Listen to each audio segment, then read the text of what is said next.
Bismillahirrahmanirrahim. Assalamualaikum warahmatullahi wabarakatuh. Murid-murid kelas 10 yang Pak Soleh banggakan, kita awali pertemuan kita hari ini dengan sama-sama membaca lafal basmalah. Bismillahirrahmanirrahim. Materi kita hari ini tentang sejarah dan peran ulama dalam penyebaran ajaran Islam di Indonesia. Masuknya Islam di Indonesia. Islam mulai masuk ke Indonesia sekitar abad ke-7 Masehi melalui jalur perdagangan. Para pedagang dari Arab, Persia, dan India berperan penting dalam memperkenalkan ajaran Islam kepada penduduk lokal. Jalur perdagangan yang ramai seperti Selat Malaka menjadi pintu masuk penting bagi penyebaran Islam. Selain itu, pernikahan antara pedagang Muslim dengan penduduk lokal juga turut mempercepat proses Islamisasi. Tokoh penyebar ajaran Islam di Indonesia. Beberapa tokoh penting dalam penyebaran Islam di Indonesia antara lain Wali Songo, kelompok 9 wali yang sangat berpengaruh dalam menyebarkan Islam di Pulau Jawa. Mereka menggunakan pendekatan budaya dan seni untuk menyampaikan ajaran Islam. Di antaranya Sunan Kalijaga, dikenal karena pendekatannya yang menggunakan seni dan budaya seperti wayang kulit. Sunan Bonang menggunakan musik gamelan untuk menyebarkan Islam.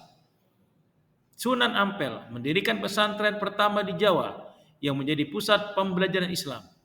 Syekh Yusuf Maulana, ulama besar dari Sulawesi Selatan yang menyebarkan Islam hingga ke Afrika Selatan. Raja-raja Kesultanan Islam. Beberapa kesultanan Islam yang berpengaruh di Indonesia meliputi yang pertama, Kesultanan Demak, didirikan oleh Raden Patah. Demak adalah kerajaan Islam pertama di Jawa yang berperan penting dalam penyebaran Islam di Nusantara. Kedua, Kesultanan Aceh, dikenal sebagai pusat perdagangan dan penyebaran Islam di Sumatera.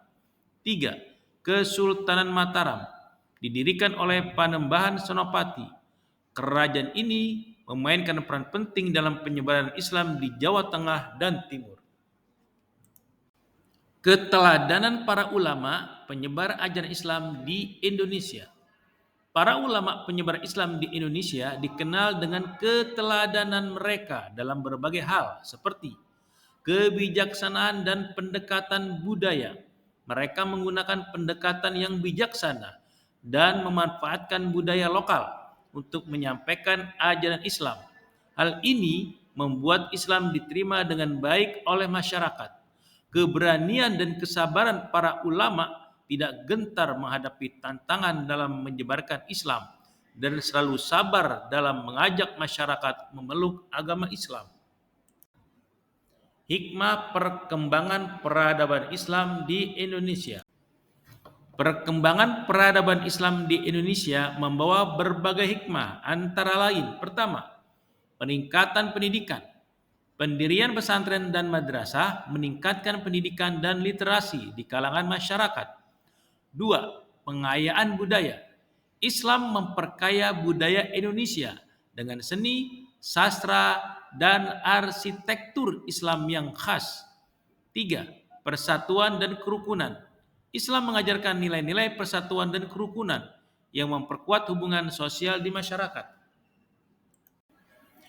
Dengan memahami sejarah dan peran ulama dalam penyebaran Islam di Indonesia, kita dapat menghargai warisan budaya dan agama yang telah diwariskan kepada kita.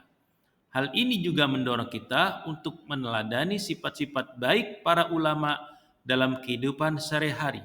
Terima kasih atas segala perhatiannya.